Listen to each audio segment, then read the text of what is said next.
Focus. Ideate. Innovate. Enable.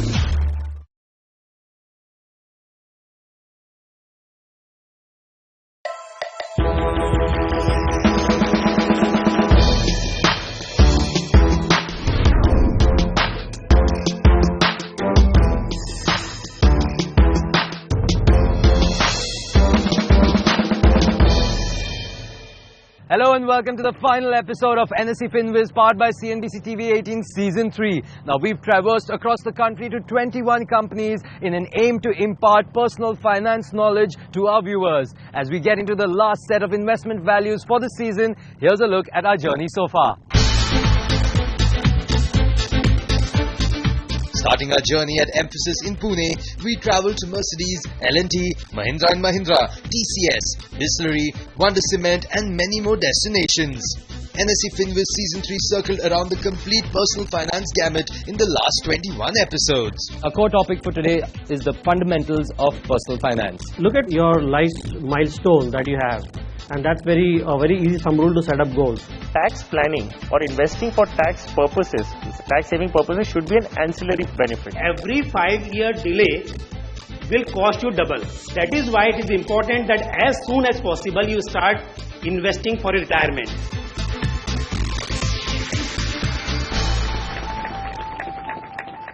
Like a reliable insurance policy, we hope that these lessons have been able to help you build a financially secure future for yourself. And join us today as we talk about the importance of insurance with the employees of India's largest manufacturer of lead-acid battery storage products, Exide Industries, in their head office in Kolkata.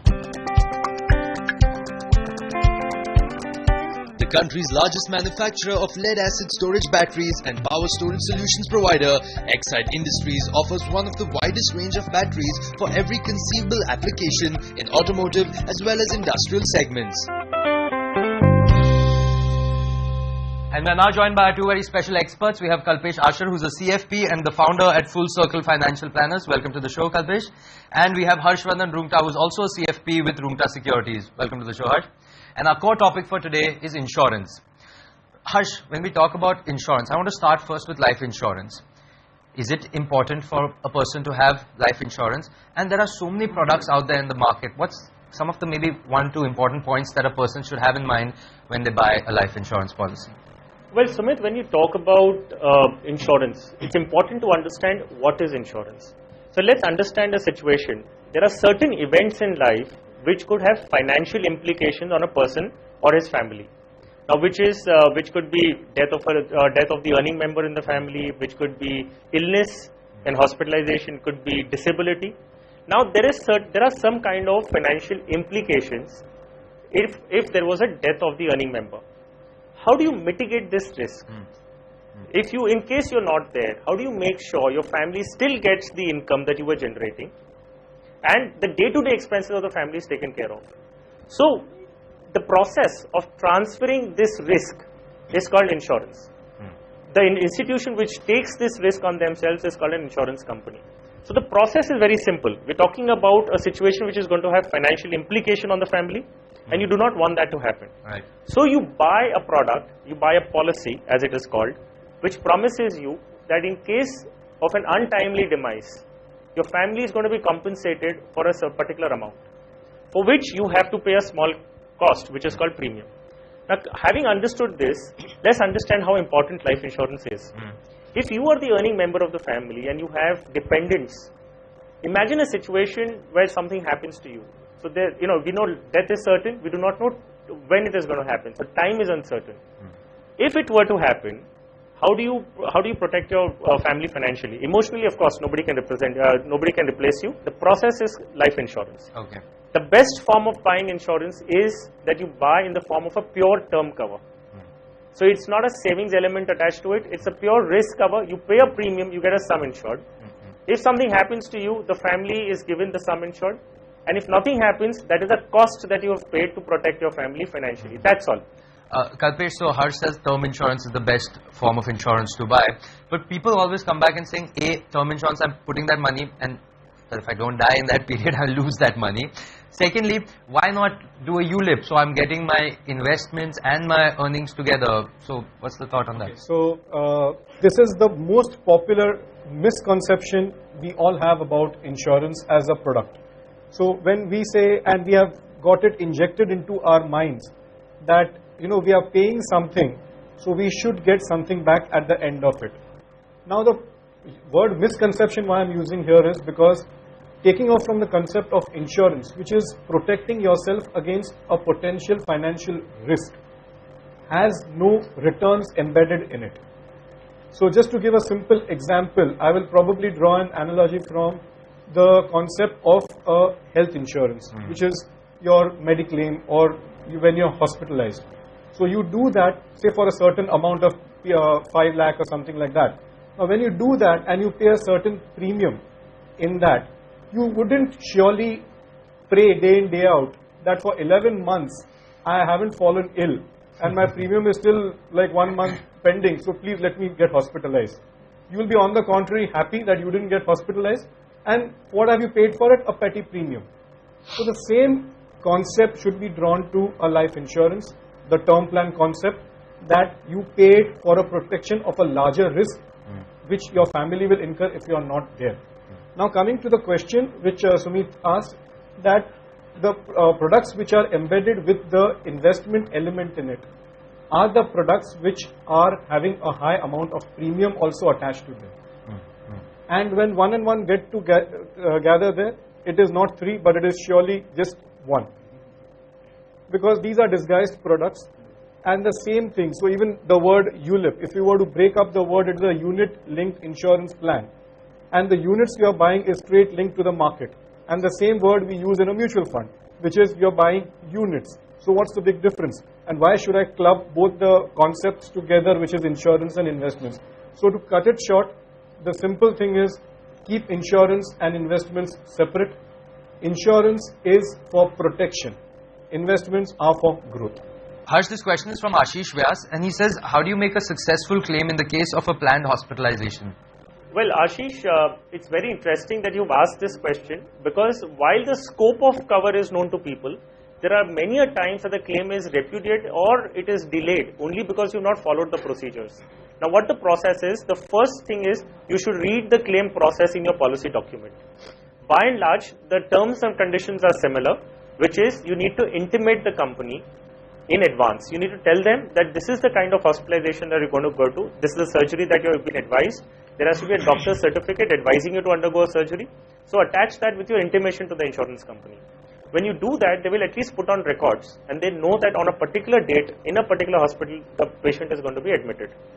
After that, you need to apply for a cashless. If the hospital is under the cashless network, you need to go and do the documentation with the hospital, take an estimate, go to your consulting doctor, take an estimate, get it attested by the hospital and send it to the TPA or the insurance company directly. So TPA is a third party administrator if they've been appointed by an insurance company, and you to send these documents duly certified by the hospital to the TPA for approval. What the TPA will do is they will examine the kind of claim, that the amount that they feel is appropriate, and they will sanction a particular amount and send that intimation to the hospital. After which you undergo your hospitalization. You if there is a discharge, as and when there is a discharge, you collect all the original receipts, because there is a difference that you might have to pay. So whatever difference that you pay beyond the approval amount is what you need to collect the receipts for by yourself. The approved amount, which is under cashless, will be sent to the TPA directly by the hospital. You need to submit all the documents post hospitalization within a specified period. Some companies have this period of 7 days, some have it up to 30 days. That you need to check in the policy document which you have, and then submit all the documents within those time periods. One interesting point, Sumit, which I'd like to highlight is, while the policy document prescribes that you need to submit all the documents within a particular amount of time, in case there is a delay, IRDA has very clearly informed all the insurance companies that you cannot reject a claim merely because it was sent late. So in case of a situation where you've not been able to submit the documents within 7 days of hospitalization, don't be disheartened. If the reason is genuine, you should be filing and you should be claiming the amount from the insurance company, and don't ever fall to that kind of a tantrum that they throw that you've not given the documents within time, so we will not pay you. Flash the IRDA regulations to them, very clearly telling them that they have to pay you even if there is a delay beyond 7 days or 30 days, if there is a genuine reason. On that note, it's time for a very short break. Don't go anywhere. We'll be right back.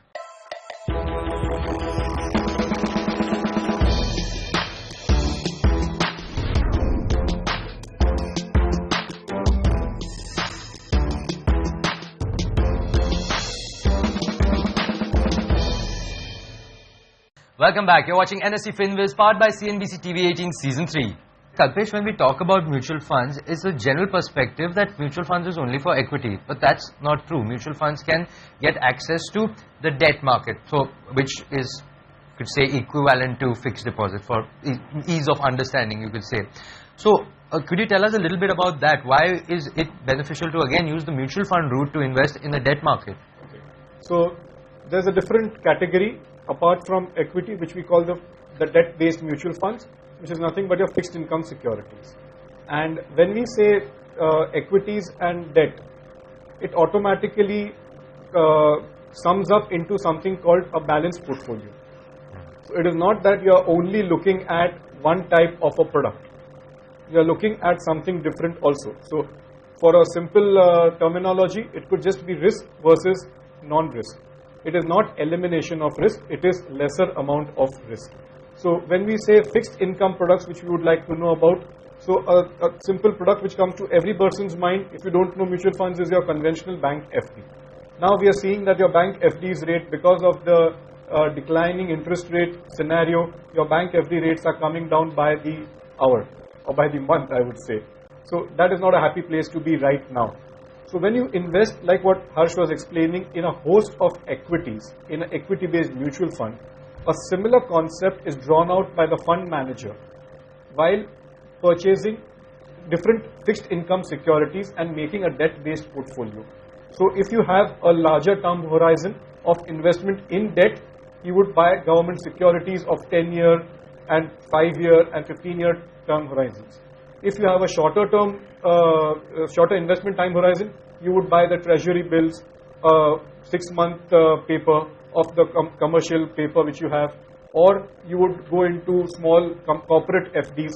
But here it is a mixture of all the fixed income securities. There is no element of equity in this. So the returns also, you all should be reasonable in expecting when you invest in debt that it is going to be in a fixed range. It cannot be like a pendulum swing like an equity. So it is going to be in a fixed range, and the final point, it has got an element of risk because of the interest rates, because of the various, even the credibility of certain papers which are there in the mutual funds. So those are detailed things, but there is an element of risk. Probably, I would say around 3 to 5% of a risk in a debt-based portfolio also. I have a term insurance where I know that I will not be getting any returns. It is just for security purpose, but of late I have come to know that there is a new term insurance where if I invest, then later on I will be getting some money out of it. The premium which I will be paying, I will be getting it back. So what is that about? The policies that you're talking about, the plans that you're talking about, are called term insurance with return of premium. So they're nothing but all the premiums that you've paid over a period of time, yes. And if nothing happens to you, the premium is returned back to you without any gains on it. Right.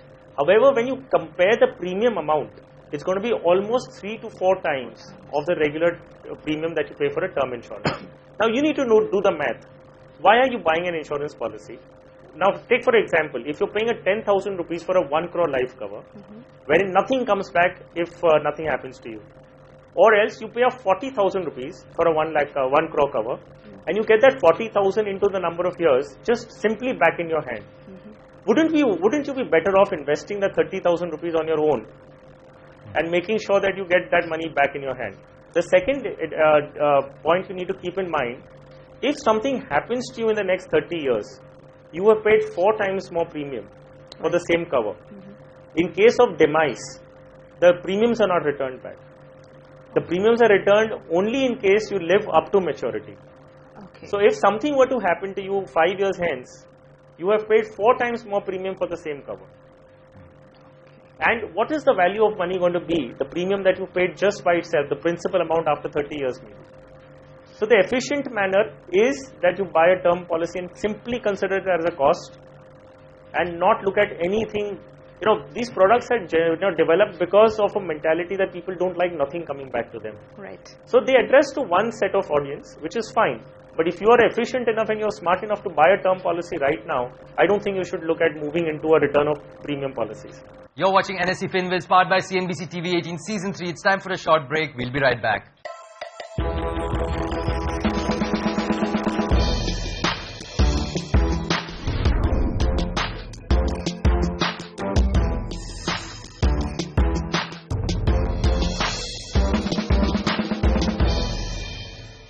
Welcome back. You're watching NSE FinWiz, powered by CNBC TV 18 Season 3, and today we're shooting with the employees of Exide Industries. Does this insurance return depend on how the person is dying? Well, life insurance products, there are different forms. The first one is, of course, death due to any reason, including suicide after 1 year of taking the policy. So what it means is when you bought a life insurance policy, and even if an individual commits suicide after 1 year of taking the policy, the coverage amount is paid to the family. Now, there are certain add-ons that the insurance companies provide you.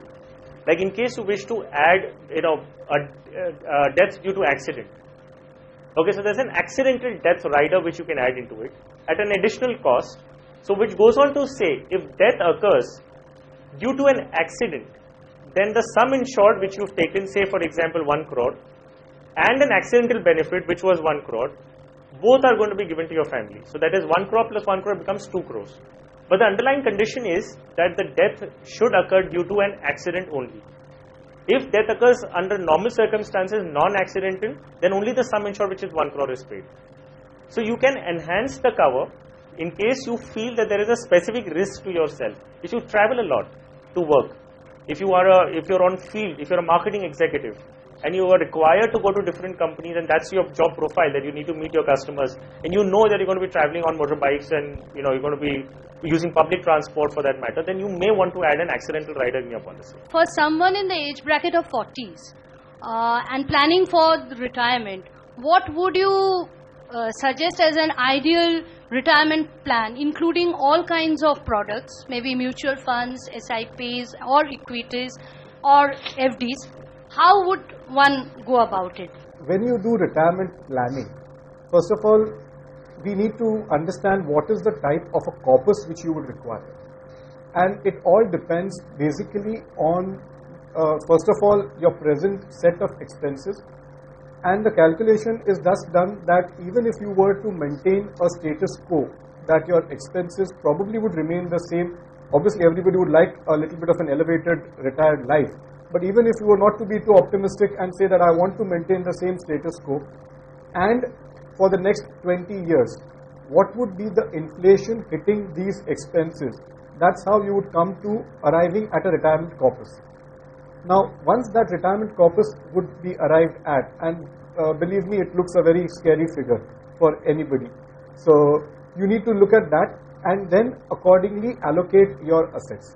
One important thing there is, there are certain other goals which would come in that years also. So probably if you're 40, you wish to do your retirement planning, at some stage you would also be having in the next 3 years your child's higher education coming. Probably 7 years after that, the same child would be getting married. So you would also have to simultaneously plan for that. And in that, so if it's a 3-year time horizon for an X goal, the investments would be in conservative. You don't want to take a risk in in that short time frame. So accordingly to the goals. So simply speaking, if it's a 20-year time horizon and there's nothing in between, the simple answer would be around a 75 to 80% type of your allocation towards equity, and 20% just to keep the balance intact would be in debt. So this is not a thumb rule, but I'm just giving probably a small roadmap for you to commence. If I have a moderate to high risk appetite, what portfolio or what investment option should I be looking for? There are several parameters which you design a portfolio. One is, of course, what your requirements are. When is that requirement going to be, so which is the time horizon. You need to also define your own risk profile. So while in your case, Tarun, you said your moderate to high risk profile, very clearly you should have more exposure to equities. Now within equities also, there are high risk equity investments.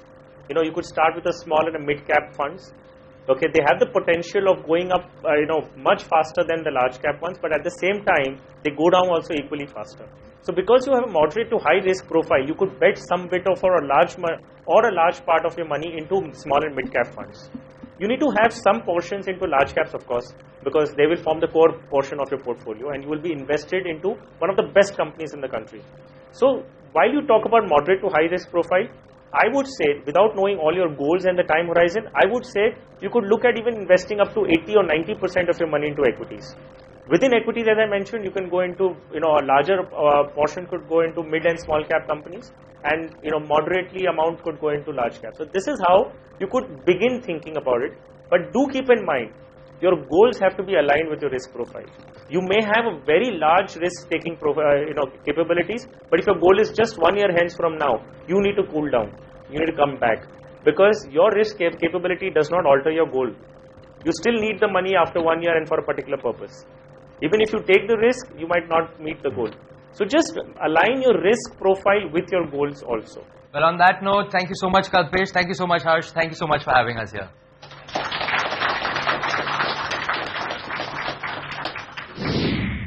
It's a fantastic initiative because it made money easy. We thought that, it would be very advanced in terms of terminology, and they actually made it very relevant in terms of answering all our queries and questions. With the plethora of information today available in the market, it becomes very confusing for an individual to actually decide on the investment plans. So we got a very good idea about, what are the various asset classes where one could invest. And I think the key takeaway for me was that the early you start, the lesser you actually need to shell out to get your targeted corpus. So I'm definitely going to personally go back and relook at my investment portfolio. Well, that's all on the third season of NSE FinWiz, powered by CNBC TV 18. But with a promise to keep educating you about the mantras of personal finance, we're signing off from the City of Joy. Please do subscribe to our YouTube channel and also log on to our website so that you can keep updated on how best to manage your personal financial portfolio. From the entire team, many thanks for watching.